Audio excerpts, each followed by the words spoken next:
What up, New York Giant Nation? It's your boy, Mac the Giants fan, coming back with episode 13 of the Real Deal NFC East Roundup. And we got some interesting things to talk about this week. We're going to get into these games in a second. But we're going to got some things. We're going to have some little New York Giant news to talk about as well. Couple extra things of interest that went down just yesterday. But before we get into that, we're going to start off with this first game. But before I even do that, I want to say what up to Joel. Thank you for stopping by.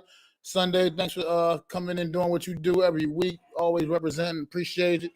Ash, what's going on? See you out there, bro. Thanks for stopping by. Big Super Taj, appreciate you, man. But I see you in there, Slay. Thanks for stopping by, good brother. But we're gonna get into this first game real quick.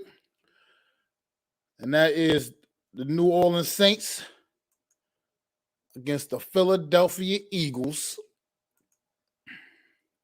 And this game wasn't even as close as the score really indicated, man. The Saints did most of that coming back late in the game when the Eagles took their foot completely off the gas, man. Final here was 29-40, man. Philadelphia Eagles. What's good, Slay?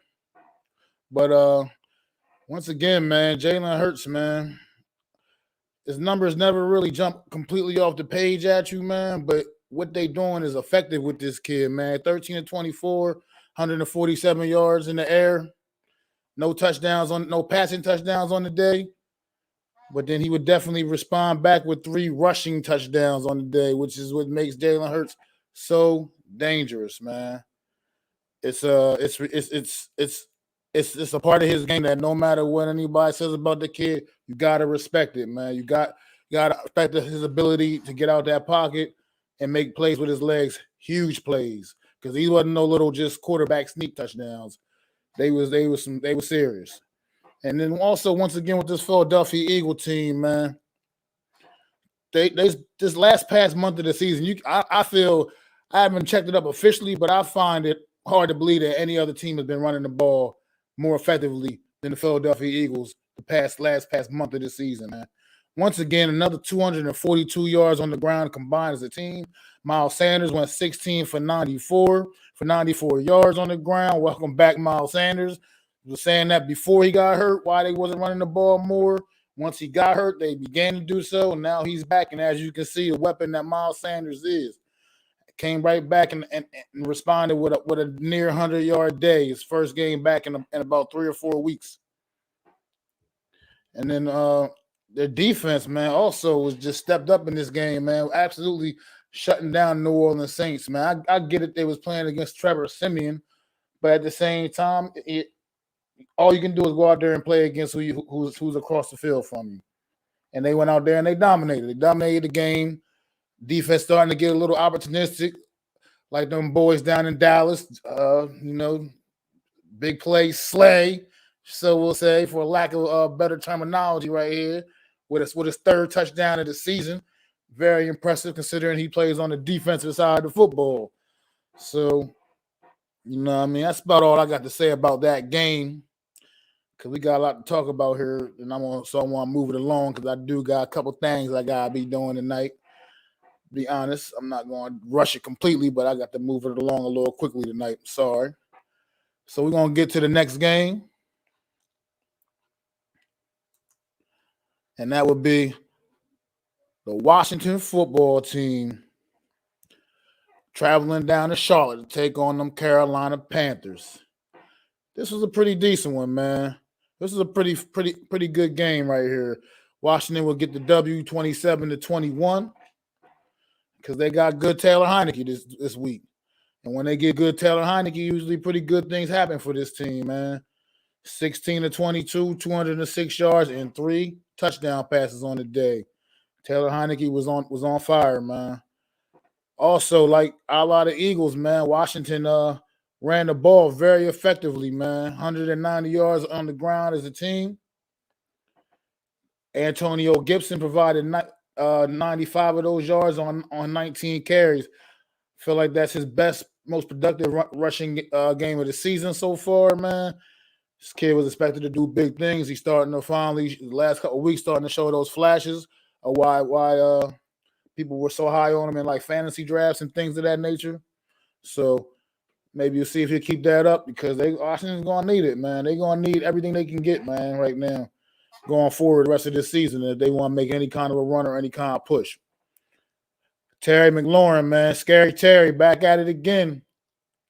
When Heineke's able to find him, get that groove going, like I said, once again, good things usually happen for this offense, man. Terry McLaurin, 5 catches, 103 yards, and a big touchdown.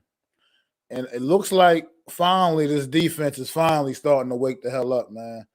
I mean, it's not, blowing anybody away, blowing the doors off of anybody, but last 2 weeks, they have certainly probably turned out their 2 best performances of the season. I mean, they had 2 big fumble recoveries in this one to help definitely secure the win because it wasn't easy going down to Charlotte.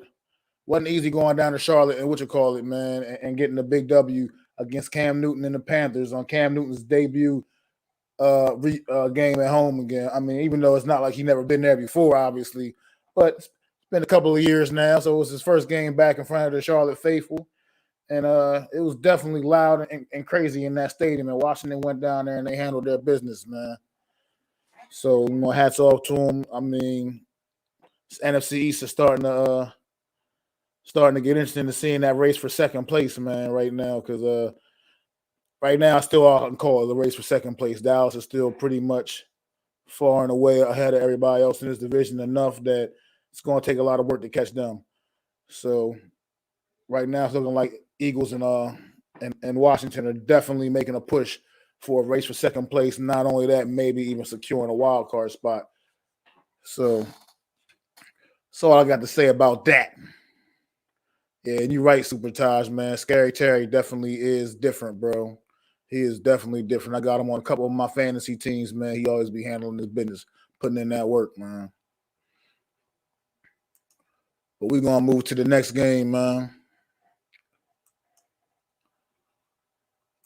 And as we just spoke of, the Eagles and the Washington, those 2 NFCs teams represented with W's this weekend.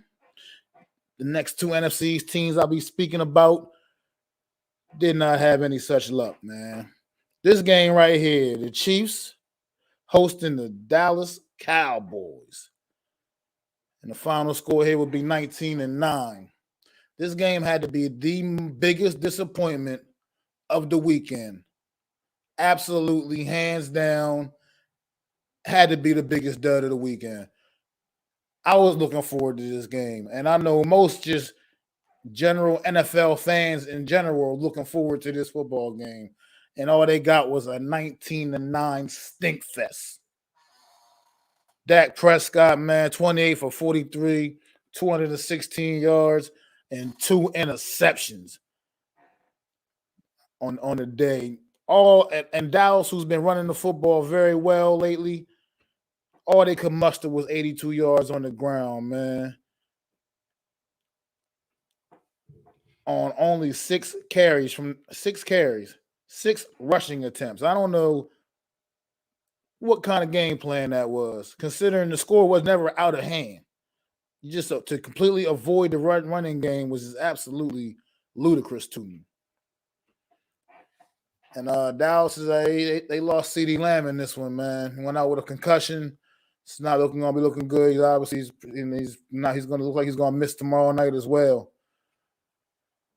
I mean tomorrow afternoon as well. But they already was out without Amari Cooper as well, who also I believe is going to be out tomorrow afternoon. I don't really follow the Dallas Cowboy injury report that well, but pretty sure he's going to be out as well too. So Michael Gallup, who just returned a couple of weeks ago, is going to be coming into this game as their number 1. It's not like some kind of horrible thing, you know what I mean? It's just that it's just crazy to have to put that right on his plate right away, where he's going to have to pretty much be the go-to guy. But we'll be talking about that in a little bit later. And then Michael Parsons, man. I think we can just go ahead and wrap that up now, man. Put a bow on it, man. This kid's going to be Defensive Rookie of the Year, man. absolutely playing out of his mind, man. He was the one bright spot on this Dallas Cowboy team on Sunday, playing absolutely out of his mind. And the fact, shout out to the Miz, man. The fact that this guy could have been a New York Football Giant, man. And you see him doing the things he's doing, and the things that some of the things that the New York Giants are bad at. It gets more and more frustrating every week to see this reality that this guy could have been a New York Giant, man. Not, like I said, don't get it twisted, don't misconstrue my words. I'm not mad at having Kadarius Toney. I'm just saying, right about now, the impact that Micah Parsons is making, we needed that kind of impact on this New York Giant team, and we could have had it, and we chose to pass on it. But this game overall, man, Dak was what's going on, Eagle Uncensored. Thanks for stopping by, bro. But the fact that Dak was just having to start at this game once CeeDee Lamb went down, because he already came into the game without Cooper, like I was saying. The fact that he was having to start forcing the ball to Gallup so much, it got really predictable, man, and it got really easy to defend. So they struggled in this game, and like I said, it was an absolute stink fest, man. 19-9 on the game where last week on this same podcast, I predicted both of these teams to score into the 40s. You know what I mean? And it was just disappointing. Anticipation of this game, the wait for it on Sunday was the biggest, most game I was ready for the most on Sunday morning when I woke up Sunday morning, and I just didn't get what I was looking for, man. It was trash. It was actually one of the worst games of the day. But enough of that, because we're going to move on to the stink fest that was Monday Night Football, where our New York Football Giants traveled down to Tampa Bay to take on TB12 and them Bucks. We went out there and embarrassed ourselves and got trashed in prime time again. Can't remember the last time we even won a primetime game. It's been a few years at least for sure, because Daniel Jones has never even won one, and this is his year 3 for him. He only missed one primetime game since he's been in the league, and we lost that one too. To the very team we'll be playing this week, the Eagles. Yeah, we're talking about them in a few. But this one here, man, I don't even know where to begin, man. I don't even know where to begin. Daniel Jones, man, 23-38, 167 yards, 1 touchdown to the left tackle, Andrew Thomas, and 2 interceptions, one of which was just absolutely horrible. I can't say this enough, man. I defend Daniel Jones tooth and nail, and I'll still defend him as long as he's putting on that New York Giant uniform, man. Because I just feel like as a fan, that's just what I got to do, to support my guy. But this dude's making the same dumbass rookie mistakes he was making. He just keeps still making them, man. It's like he's like Dr. Jekyll and Mr. Hyde, man. You just never know what's going to show up, man, with this dude, man. You never know what you're going to get. You don't know if you're going to get the dude that looks like he's making strides to becoming better, or if you're going to get the dude that's just out there doing the same dumbass shit he's been doing his whole career. Well, on Monday, we got the dude doing the same dumbass shit. You know what I mean? Missing wide open receivers, throwing balls across your body. I don't know, man. I just don't know what to say, man. I want to see more from my young quarterback. Like I said, I'm going to always have his back as long as he's putting on that uniform, but I still need to see better, man. It's disappointing at this point. And then another thing that's not helping his cause is the fact that he had 13 rushing attempts on the season, man. In the game. 13 rushing attempts. Like, you can't. That's not good enough. We have Saquon Barkley in the backfield. He only ran the ball 6 of those 13 carries. That's not good enough. That's 16 carries for 25 yards. I mean, 6 carries for 25 yards. Sorry, that's about about a good 4-yard average or so. So I'm just not understanding why he only ran the ball 6 times in a game that didn't get out of hand until the second half. It wasn't like the game was out of hand and put away. Ain't like they dominated us the first half to the point where they did in a sense, but because of some breaks, we were still in the game in the first half. So I mean, part of what I'm about to be talking about in a couple of minutes is explains why this happened. I mean, and we just need more production in the pass game in general, man. There is no we have no production. We're not doing anything, man. We're not getting after the passing game is so anemic. It's like I'm watching high school kids play, little league kids play. And I hope you're right, Joe. I hope I do see a different Daniel Jones this Sunday, man. I hope we all see a different Daniel Jones this Sunday. But I'm not convinced yet. I got to see it to believe it, man. I mean, he gets up. He's a good stand-up kid, man. But I got to see it on the field at this point now. He's just not showing me enough. And I just need to see more because here's the end at the end of the day, man.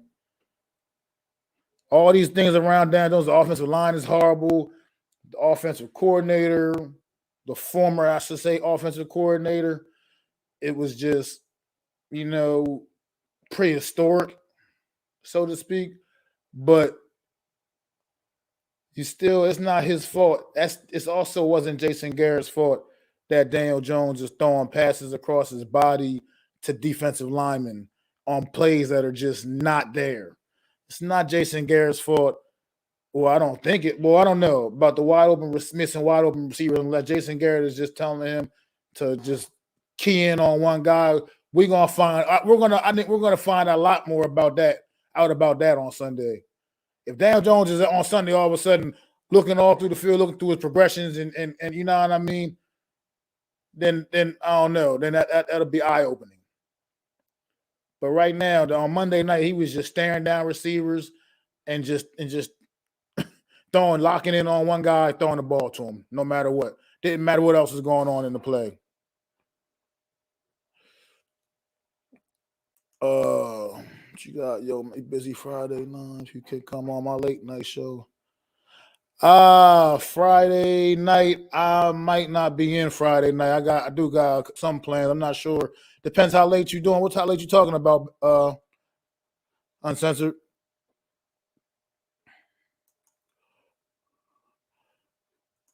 Said you watched Bad Dogs video and brought up a good point when Kitchens called Browns game and got 6 points. He is not the answer, and I still say it's Joe Judge, and we shall see. So we're gonna find out Sunday because the almighty scapegoat Jason Garrett is gone. He's gone. All right, I'll see what I can do, man. I'm not sure what time I'll be getting back in Friday night, but if I'm back in, I'll check y'all out. I'll try to hop on, man. I appreciate the invite, man. But if not, we can still link up another time, man. Anytime.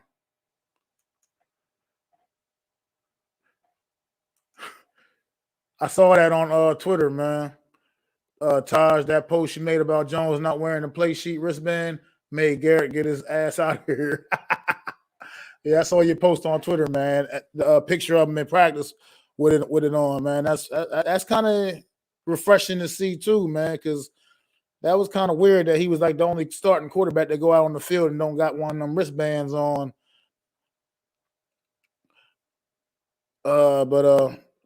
Yeah, no doubt on Uncensored, man. Definitely, man. And everybody out there, man, sub up to Uncensored, man. He got a really great channel, man. Talking that Philadelphia Eagle talk, man. Keep it real, keeps it real on there, man. That's why I appreciate it. He shows a whole lot of love to everybody, man. But the last thing from this game, though, man, also this Giants-Bucks game, the last thing, because the defense, they didn't play horribly for most of the game, but at the same time, the one thing, like I was just talking about from the Dallas game, man, the pass rush, it just doesn't exist, man. It doesn't exist. We can't. Tom Brady was clean as hell the whole game.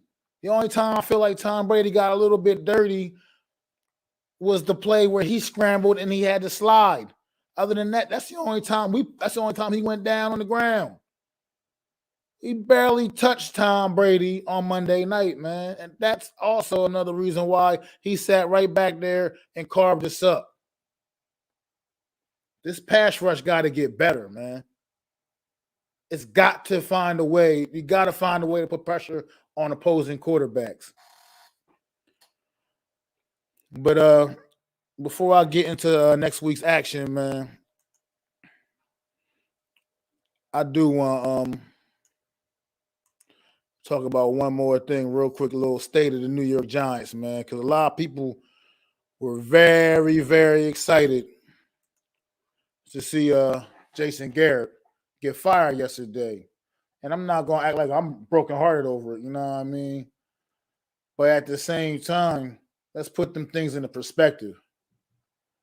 Just because Jason Garrett's offensive philosophy is like back in the Jurassic times, prehistoric ages with the dinosaurs and shit, it's definitely not a 21st century offense.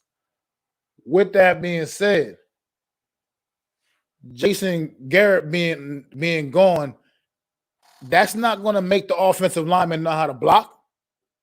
It's not going to make our quarterback stop making just dumbass mistakes and poor and stupid decisions. I can't see this because the stuff he does is not things that I can see that I can call Jason Garrett's fault. Like Jason Garrett has no way told this man to throw across his body to the other side of the field on a busted screenplay and throw it directly to a damn defensive lineman. Jason Garrett didn't tell Daniel Jones to go out and do that. Daniel Jones did that. That was his decision and his choice. And so I just those couple of things, man. I just can't. And it's Jason Garrett being gone also ain't going to help a pass rush all of a sudden appear out of nowhere either. So that's another. It's just I gotta wait and see, man. I gotta wait and see if all of a sudden Daniel Jones will suddenly blossom and evolve into something else.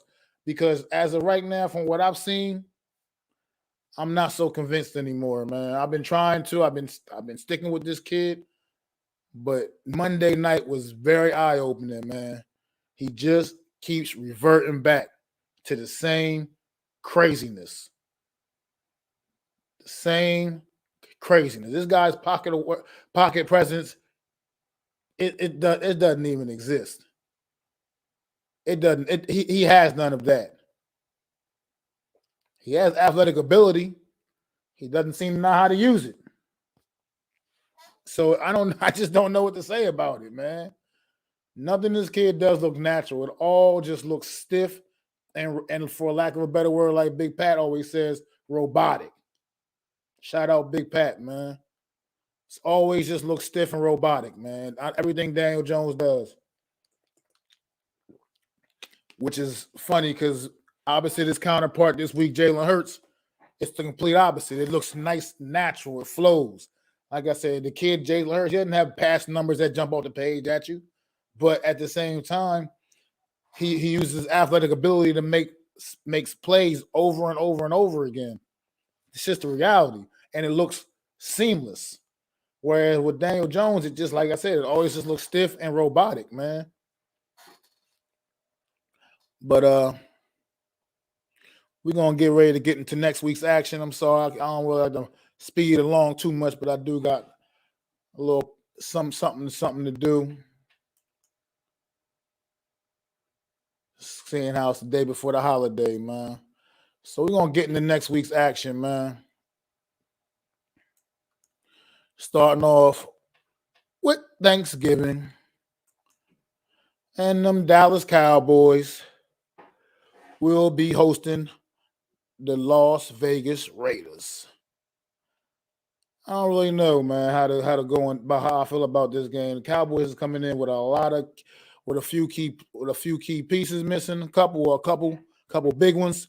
Cooper and CD Lamb, their two top receivers. They still got Michael Gallup, who is also good, definitely a good, solid number 2, and good enough to be a number 1 on some teams, to be quite frank. So he still has a big weapon to get the ball to. Unfortunately, it's probably the only real legitimate one. I mean, you got the tight end guy that's been having a pretty good year, but he's just still just average at best. I mean, so I think the Cowboys need to rely heavily on their run game if they want to have any success in this game, man. And I I think they can find a way to rebound. I think they'll find a way to rebound, pick up a W on this one, man. It's gonna be. I feel like because the Raiders have been playing really, really poor football the last couple of weeks, and I just don't see them rebounding at the Cowboys' expense. Even though the Cowboys are coming into this game with a couple key players down, and so I'm gonna pick the Cowboys to win this one. Say it'll be still pretty close because the Cowboys ain't got their full cast of weapons, but I feel like they'll be running the ball very heavily in this one. So I think the Cowboys win this one. Yeah, say 23-17. I think Zeke has a big day. I think they force feed the ball to Tony Pollard. I think the Cowboys go off for about 200 yards rushing. I think Zeke could have his biggest game of the season. Just foreseeing that right now. That's how I think the game plan is going to be. Be a run heavy game plan. Open things up for Dak downfield. What's going on, Philly B? So that's my boy Philly B in the chat. He a Raiders fan, but he's gonna be salty. I'm picking the Cowboys to win this one. Like I said, in the close one, 23-17, man. But we'll see, man, because the Cowboys were very disappointing a week ago against the Kansas City Chiefs. Very, very disappointing. So we'll see what Dak is made of, man. We'll see if he can respond to the home crowd, man, on Thanksgiving and give them something to enjoy their meal while they're watching the Cowboys, man. But the next game on the docket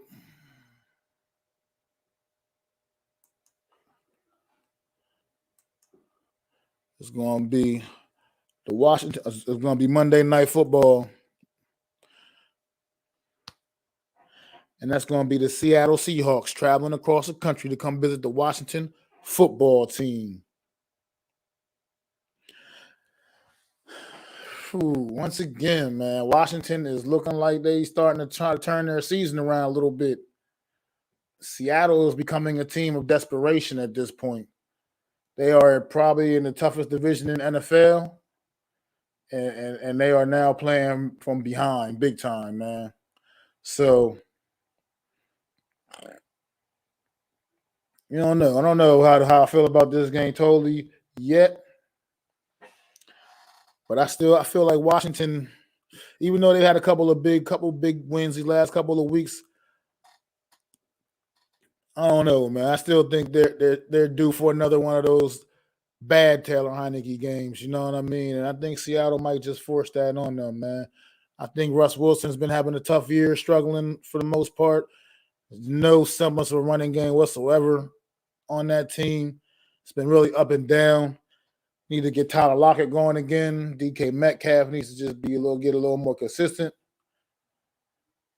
And now the defense is just completely falling off the rails. That defense is pretty bad out there in Seattle. But I think they come across the country Monday night. Russell Wilson, man, usually always cooks in prime time, man. And I think Seattle gets it done, man, over here in Washington. I think they come to town. I think they get the job done, and I think that Russ Wilson has a big comeback game, man, because it's been a rough year for him. Probably his worst year, honestly, that I can think of. Anyway, for what my eyes have been seeing, this is definitely probably his worst year as a pro. But I think Seattle gets the job done here. I think they get it done in another kind of close, not so exciting game. I say they get it done 20-13, man. 20-13, Seattle in this one. And then I'm going to move right to the next game because I'm going to have probably a little something extra to say about this one. And that is the main event of the week for me anyway. And y'all know what that is. Just love it when these guys come to town. Philadelphia Eagles coming up the turnpike to meet the New York Football Giants. Yes, like I always tell you, I live right outside of Philly, man, and I deal with them fans on a daily basis. And I'm about to go out in a little bit and be dealing with them probably hostile drunk ones. you know what I'm saying, tonight. But I'm built for it. I've been doing it my whole life. You know what I mean? I've been dealing with them Eagle fans, and I stand my ground all day long. And I always wear my blue. Everywhere I go around here, everybody know I'm Mac the Giants fan, baby. But how I feel about this one, man. I don't know how I feel because now with all the news with the Jason Garrett thing and now Daniel Jones is somewhat I would doubt it's not learned like a whole new offense completely. You know what I mean? It's gonna still be some of the same concepts, I'm gonna assume, with just more innovation added to them. At the same time, I'm not sure how I feel like if how it's going if Daniel Jones will come out and execute because now that's what it's about. We know that Kitchens is a more current style of a coach, so we know that for a fact. But can this team execute, man? Because that's what the issues have been all season with this New York Giant team, man. A lot is execution. Flat out execution is just poor on the offensive side of football. I mean, it's bad enough that we can't block anybody, which, by the way, I don't know. At this point, I don't know, but I hope we're older than Nate Solder thing, man. Please. We got rid of Garrett. Please sit Nate Solder's ass down on that bench. Please do that. Please do that. If for just the love of everything about for this New York Football Giant team, sit Nate Solder's ass on that bench. Matter of fact, don't even give him a uniform. He don't need to be out there at all. Bring that kid Isaiah Wilson up. Let's give him a shot. See what he can do. Because Nate Solder has nothing more to prove. He's already proven what he is. He's a fucking matador. Ole. That's what he is. He's good at the Ole move. Letting defenders just run right by him. He's a joke. Let's get rid of him. If we lose, I don't want to hear nothing about it's his first week with Kitchens calling plays. The head coach made that decision to fire Jason Garrett after a bye week instead of before. I agree with that, Sunday. I agree with that. But I can't. Who was saying it? I can't remember who was saying it yesterday on. I know somebody was saying on their stream or something, or a video they made about thinking that maybe it was because they wanted to give him one last test to see if he could get it done with the weapons back in the lineup. He clearly didn't get it done. Just, I mean, what he was doing with Kadarius Toney was just wasting that man away. That's what I really want to see on Sunday is some explosive plays by Kadarius Toney, getting him set up and getting him like in open spaces to be able to get the make big plays. The kid turns nothing into something. I mean, imagine what he would do if he had any kind of open space around him to make some moves and do some shit. And we got to get there and get the running game going. We got to act like we know that Saquon Barkley can be one of the very best running backs in the league. But we got to get him going, man. We got to find a way, figure out ways to get him going, man. And it's like Miz said on his video I watched earlier. Miz did a video. Shout out Miz once again. always dropping gems, man. Miz has said in this video about the running game, man. Like you said, it's stagnant, man. You got Barkley. Barkley's not a bruiser, man. You gotta run like some counter action and stuff like that, and get him to the outside, man. Let him get out there in space and make things happen, man. You got him trying to run up the gut constantly into just basically running to his offensive linemen's backs because they ain't moving nobody out the way. So we gotta do better by Barkley, man, in this one, man. You say you'll win this one. I say we will win this one still, only because not sure Kitchen's gameplay, and they don't know. So I'll say 20-17. I mean, that's a good score prediction Sunday. I definitely dig that.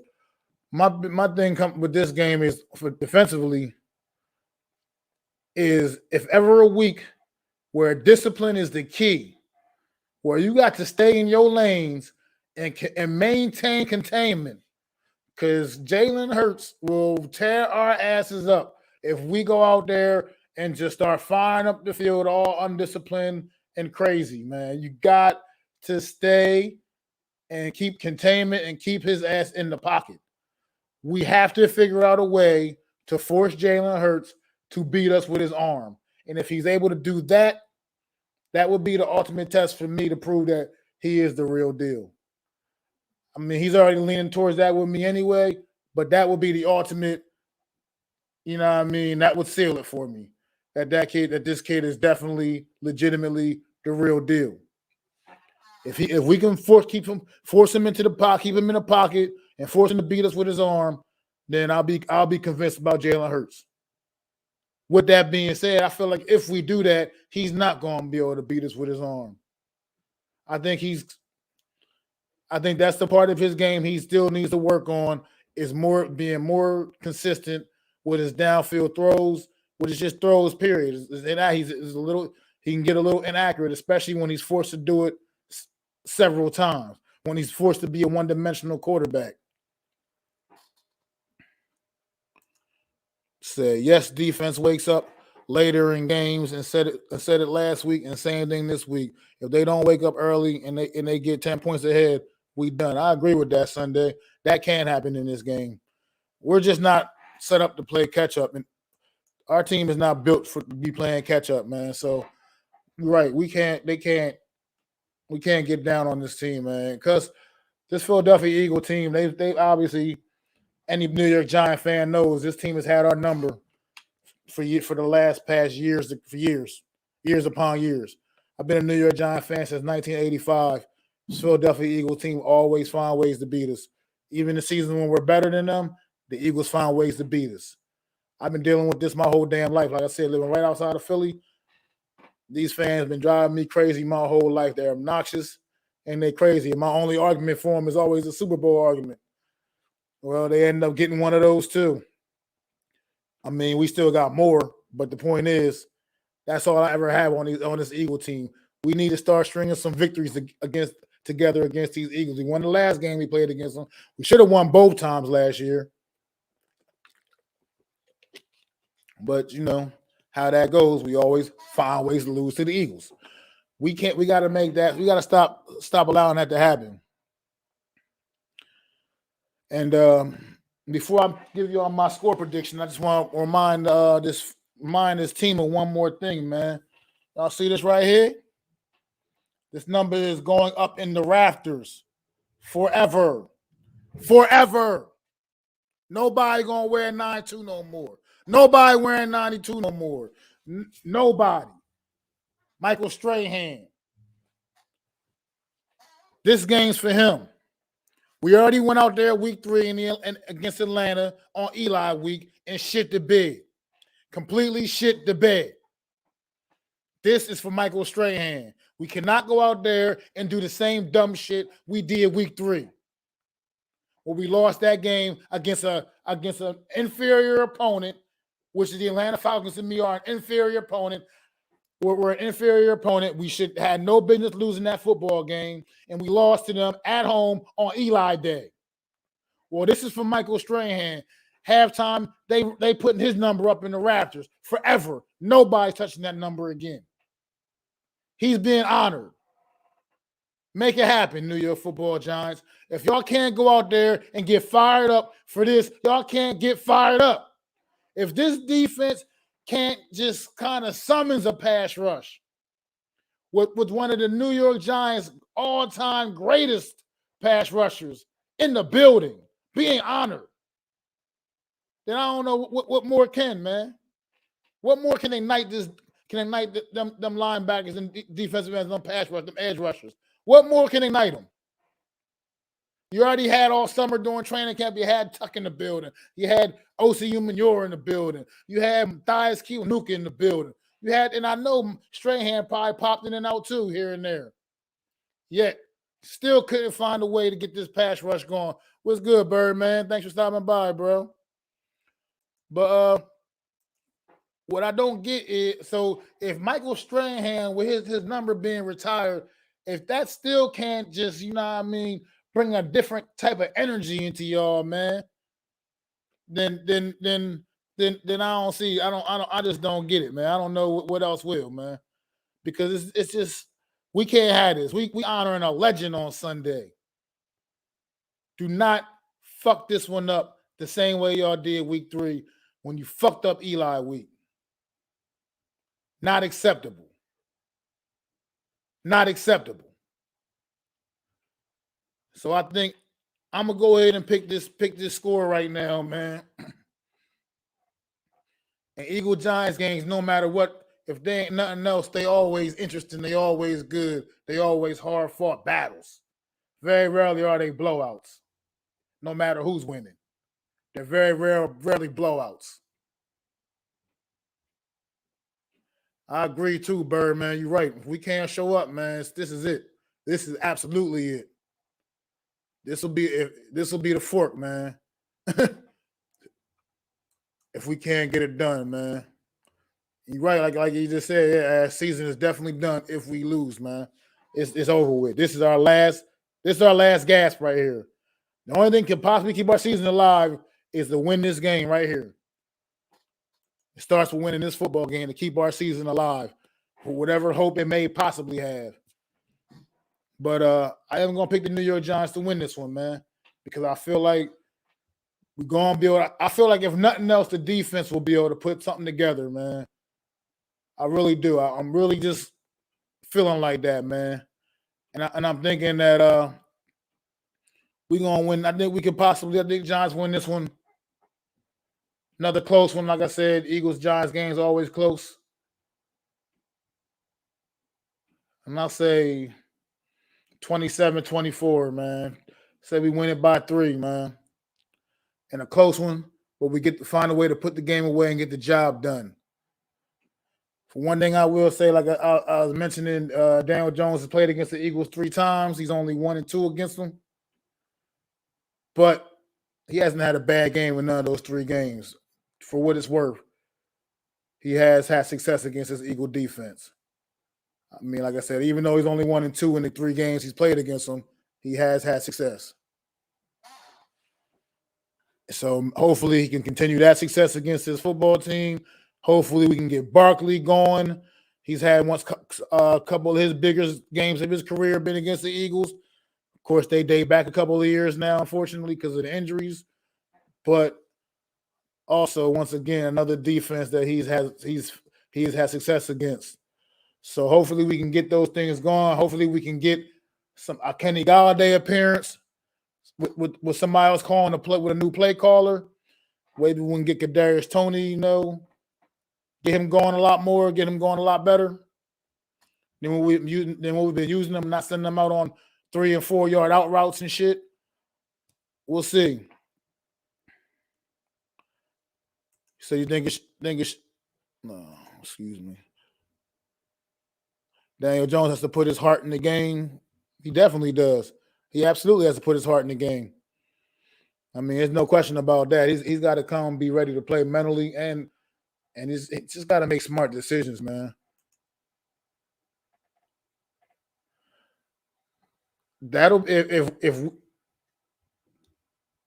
we were to go out there and get blown out, or just, I mean, I agree that we're just, I don't know. Like you said, I would agree we are just done. I would agree with that statement. I mean, we got some injuries still, obviously. Like I said, I'm not sure still on Shepard's status is going to be for this week, but that's about the only real major injury I would say we have on our team, if we even want to consider that a major injury anymore at this point. I mean, we still got we're gonna have Galladay, Darius Toney, Barkley will be back out there still.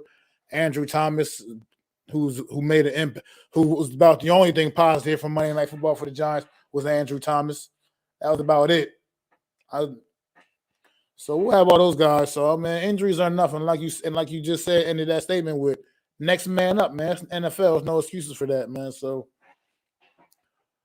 I am about to wrap this up because I got some things to move on to doing tonight, man. I want to tell everybody thank you for hanging out, stopping by, man. I really appreciate anybody that was stopping by for the first time. If you haven't already, please subscribe. Maybe hit them likes for me, man. Thumbs up. You can ring that bell so you know when I'm dropping new content as well, man. Birdman, Ash, Sunday as always. Always love everything you do. Eagles Uncensored, Super Taj, Joe, Philly Big. Appreciate y'all all, man. Big play, Slay.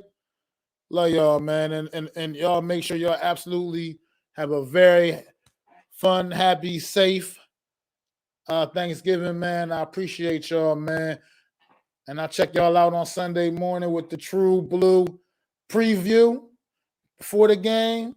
And y'all know, of course, after the game, live, I'll have my True Blue aftermath. Sure, boy, Mac the Giants fan. Peace.